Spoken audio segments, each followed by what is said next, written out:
မင်္ဂလာပါဒီနေ့ကျွန်တော်ပြောပြမယ်အကြောင်းအရာတော့2026မှာ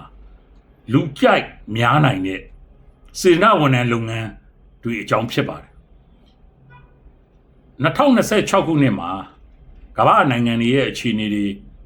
ဤပညာအဆင့်မြင့်တက်မှုများနဲ့လူမှုအသိုက်အဝန်းရဲ့လိုအပ်ချက်တွေပေါ်မူတည်ပြီးတော့အခုပြောပြမယ်စေနာဝန်ထမ်းလုပ်ငန်းတွေဟာလူကြိုက်များနိုင်တယ်လို့ကျွန်တော်တို့ကခံမှန်းထားတာဖြစ်ပါတယ်နံပါတ်1အနေနဲ့ကတော့ဤပညာနဲ့ digital ပံ့ပိုးမှုဆိုင်ရာလုပ်ငန်းတွေပေါ့အဲ့ဒီမှာတို့ရှိရင် digital နဲ့ပတ်သက်တဲ့စွမ်းရည်မြင့်တင်ရေးသင်တန်းတွေပေးတာပေါ့နော်တက်ကြီးရွယ်အိုတွေကြီးလက်ဒေတာမှာရှိတဲ့လူတွေကိုကွန်ပျူတာအခြေခံအင်တာနက်သုံးစွဲနည်းonline baking စတဲ့အသိပညာအတတ်ပညာတွေကိုသူကသင်ကြားပေးတဲ့လုပ်ငန်းเนาะအဲ့ဒါတွေကျွန်တော်တို့ဖြစ်ပါတယ်နောက်တစ်ခုကျတော့အဝေးသင်ပညာရေးကူညီပံ့ပိုးမှုပေါ့အဲ့ဒီမှာတို့ရှိရင် online သင်ခန်းစာတွေကိုကူညီပြီးတော့เนาะသင်ကြားပေးတာတို့နောက်တစ်ခါကျတော့ပညာရေးဆိုင်ရာ software တွေပေါ့အဲ့ဒါတွေကိုသူကပြုစုပေးတာတို့အဲ့ဒါတွေကိုကျွန်တော်တို့ကနေပြီးတော့ဒီလုပ်ငန်းတွေကလည်းသူကဟာလားစေနာဝန်ထမ်းလုပ်ငန်းအဖြစ်ဟောစိတ်ဝင်စားတဲ့လုပ်ငန်းတွေဖြစ်ပါတယ်နောက်တစ်ခါကျတော့အသင်းအဖွဲ့တွေအတွက်เนาะ website တွေရေးပေးတာတို့เนาะနောက်တစ်ခါ social media နဲ့ပတ်သက်ပြီးတော့စီမံခန့်ခွဲမှုလုပ်ငန်းတွေမှာเนาะဆောင်ရွက်တဲ့အခါမှာကူညီပေးတာတို့အဲ့ဒါတွေဟာဒါတော့ပထမစိတ်ဝင်စားတဲ့လုပ်ငန်းတွေကျွန်တော်တို့ဖြစ်ပါတယ်နောက်နံပါတ်2အနေနဲ့ကတော့ကျန်းမာရေးနဲ့စိတ်ပညာပံ့ပိုးမှုဆိုင်ရာလုပ်ငန်းတွေဖြစ်ပါတယ်အဲ့ဒါကတော့ကျွန်တော်တို့အခုခေတ်စားလာတဲ့ online ကတဆင့်ကျန်းမာရေးအသိပညာပေးတာတို့နောက်တစ်ခါ tele ကျန်းမာရေးလို့ခေါ်တဲ့ကျန်းမာရေးအထောက်အကူပြုဝန်ဆောင်မှုတွေအဲ့ဒါတွေကိုလည်းကျွန်တော်တို့ကကူညီဆောင်ရွက်ပေးနိုင်ပါတယ်နောက်တစ်ခါကျတော့စိတ်ဖိစီးမှုလျှော့ချရေးနဲ့စိတ်ကျန်းမာရေးအသိပညာပေးဆွေးနွေးပွဲတို့အစီအစဉ်တို့အဲ့ဒါတွေကိုသူကစီစဉ်ပေးတဲ့ဟာမျိုးတွေပေါ့เนาะဒီဟာလေးတွေလည်းကျွန်တော်တို့ကလုပ်ပေးနိုင်ပါတယ်နောက်တစ်ခါပြည်သူ့ကျန်းမာရေးအသိပညာပေးလှုံ့ဆော်မှုเนาะလူတို့ရဲ့ကျန်းမာရေးအတွက်အသိပညာပေးလှုံ့ဆော်မှုဥပမာပြကာကွယ်ဆေးတွေအကြောင်းနောက်ယောဂနဲ့ပတ်သက်ပြီးစောင့်ကြည့်တာတို့เนาะယောဂအခြေအနေတွေကိုကျွန်တော်တို့ကစောင့်ကြည့်တာတို့ဒီဟာတွေကိုလည်းကျွန်တော်တို့ကစေနာဝန်ထမ်းအနေနဲ့လုံနိုင်လုတ်ကင်ပေးနိုင်တယ်လို့ကျွန်တော်တို့ကနေပြီးတော့တော့ခံမှန်းတာရှိပါတယ်နောက်တစ်ခုကျတော့နံပါတ်3အနေနဲ့ကတော့အဘာဝပတ်ဝန်းကျင်ထိန်းသိမ်းရေးနဲ့ရာသီဥတုပြောင်းလဲမှုဆိုင်ရာလုပ်ငန်းတွေပေါ့နော်အဲ့ဒီမှာကတော့သူကတော်ရိုင်းတရိษံတွေတဘာဝပတ်ဝန်းကျင်တွေကိုထိန်းသိမ်းတဲ့လုပ်ငန်းတွေအဲ့ဒါတွေမှာတို့ရှိရင်စေနာဝန်ထမ်းအနေနဲ့ပါဝင်လှုပ်ဆောင်နိုင်ကြပါတယ်နောက်တစ်ခါကျတော့စိုက်ပျိုးရေးတို့နောက်တစ်တော်တွေပြန်လဲထူထောင်ရေးတို့အဲ့လိုမျိုးစီမံကိန်းလုပ်ငန်းတွေမှာလည်းဝင်ရောက်ပြီးတော့စေနာဝန်ထမ်းလှုပ်ဆောင်လို့ရပါတယ်နောက်တစ်ခါကျတော့စွန့်ပစ်ပစ္စည်းစီမံခန့်ခွဲမှုเนาะဒီတော့အမိုက်သရိုက်တွေစွန့်ပစ်ပစ္စည်းတွေအဲ့ဒါတွေကိုကျွန်တော်ပြန်လဲပြီးတော့အသုံးချနိုင်တဲ့လှုပ်ရှားမှုတွေပေါ့နော်ဤပညာဒီဟာတွေပြန်ပွားမှုတွေမှာလည်းကျွန်တော်ကဆောင်ရွက်ပေးနိုင်ပါတယ်နောက်တစ်ခါကျတော့ရာသီဥတုပြောင်းလဲမှုနဲ့ပတ်သက်ပြီးတော့အသိပညာပေးလှုပ်ရှားမှုတွေမှာလည်းစေနာဝန်ထမ်းအနေနဲ့ကျွန်တော်ကပါဝင်လှုပ်ဆောင်ပေးနိုင်ပါတယ်တဲ့เนาะနောက်တစ်ခုနံပါတ်4ကတော့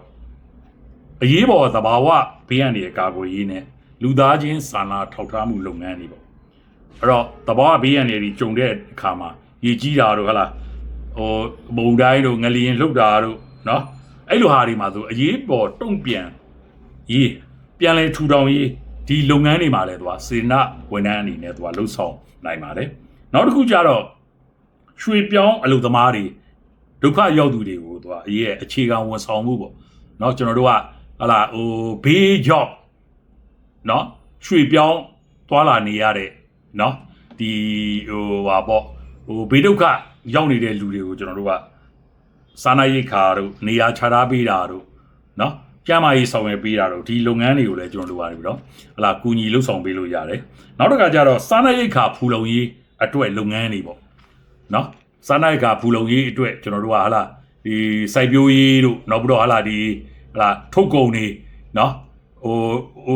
တိုးတက်လာအောင်လင်းလင်းမြန်မြန်ကျွန်တော်တို့ကဆောင်ရွက်နိုင်အောင်ကူညီပေးတာတွေလည်းကျွန်တော်တို့လုပ်ပေးလို့ရပါတယ်တဲ့နောက်နံပါတ်5အချက်ကတော့ပညာရေးစွမ်းရည်ဖွံ့ဖြိုးရေးလုပ်ငန်းတွေမှာလူငယ်တွေပါဝင်ဖို့နော်ဒါကိုကျွန်တော်တို့အားပေးတဲ့အလုပ်တွေပေါ့နော်အဲ့ဒါလည်းကျွန်တော်တို့ကကြီးလက်စီးရဲနွမ်းမတဲ့ဒေသမှာရှိတဲ့ကလေးတွေကိုစာသင်ပေးတာတို့နော်အဲ့လိုစာသင်ပေးတဲ့အခါမှာလည်း online နဲ့လည်းဖြစ်မယ်ဟလာလူကိုယ်တိုင် direct သွားရောက်ပြီးတော့သင်တဲ့ဟာမျိုးတွေလည်းကျွန်တော်တို့ဖြစ်နိုင်တယ်နောက်တစ်ခါကျတော့လူငယ်တွေအတွက်အသက်မွေးဝမ်းကြောင်းသင်တန်းတွေနောက်စွမ်းရည်မြင့်တင်ရေးသင်တန်းတွေဥပမာပြကျွန်တော်တို့ကပြောဆိုဆက်ဆံရေးသင်တန်းတို့ငွေရှိစီမံခန့်ခွဲမှုတို့ခေါင်းဆောင်မှုတို့เนาะအဲ့လိုသင်တန်းတွေပါလဲကျွန်တော်တို့ကပြီးတော့ဝင်ရောက်ပြီးတော့စေနာဝန်ထမ်းလှုပ်ဆောင်နိုင်တာတွေရှိပါတယ်နောက်တစ်ခါကျတော့အားကစားတို့အမှုပညာတို့ယဉ်ကျေးမှု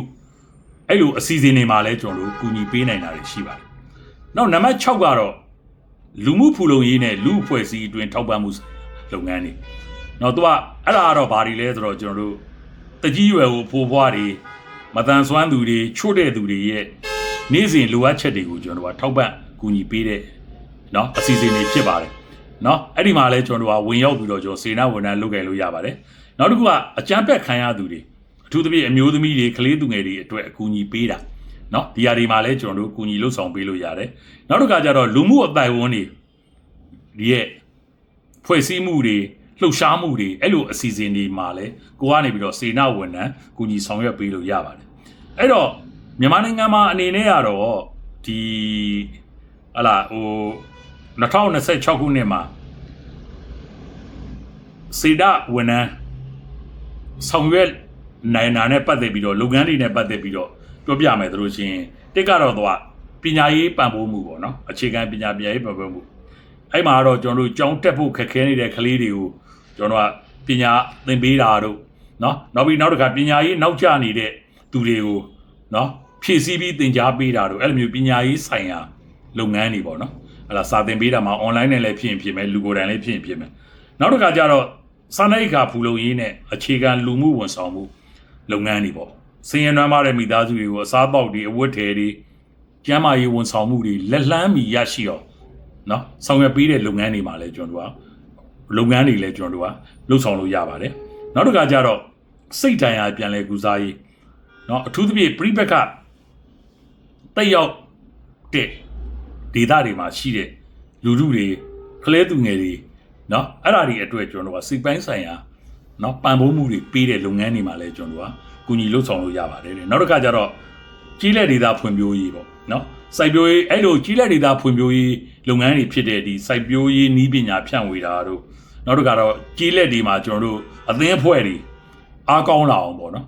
ဆောင်ရွက်ပေးတာတို့ဒီလိုမျိုးလုပ်ငန်းတွေမှာလည်းကျွန်တော်တို့ကကူညီလုပ်ကင်ပေးလို့ရပါတယ်အဲ့တော့မြန်မာနိုင်ငံအနေနဲ့ကတော့ကျွန်တော်စေနာဝန်ထမ်းလုပ်ငန်းတွေလုပ်ကင်တဲ့အခါမှာဒေသမှာရှိတဲ့ယဉ်ကျေးမှုလုံခြုံရေးအခြေအနေဥပဒေရေးရာကိစ္စရပ်တွေကိုအထူးဂရုပြုဖို့တော့လိုပါတယ်နောက်ပြီးတော့ကိုလုတ်ကင်တဲ့ဝင်ရောက်ပြီးတော့စေနာဝန်ထမ်းလုတ်ကင်တဲ့အဖွဲ့အစည်းရဆိုတာရှိရင်ယုံကြည်စိတ်ချရတဲ့အဖွဲ့အစည်းဖြစ်ဖို့လိုပါတယ်เนาะဒီလိုအဖွဲ့အစည်းတွေဒီလိုအသင်းဖွဲ့တွေနဲ့ပူးပေါင်းဆောင်ရွက်ခြင်းဖြင့်ပို့ပြီးတော့ထိရောက်စေနိုင်ပါတယ်ဒါကတော့ကျွန်တော်တို့2026ခုနှစ်မှာလူကြိုက်များနိုင်တဲ့စေတနာဝန်ထမ်းလုပ်ငန်းတွေအကြောင်းဖြစ်ပါတယ်ကျေးဇူးတင်ပါတယ်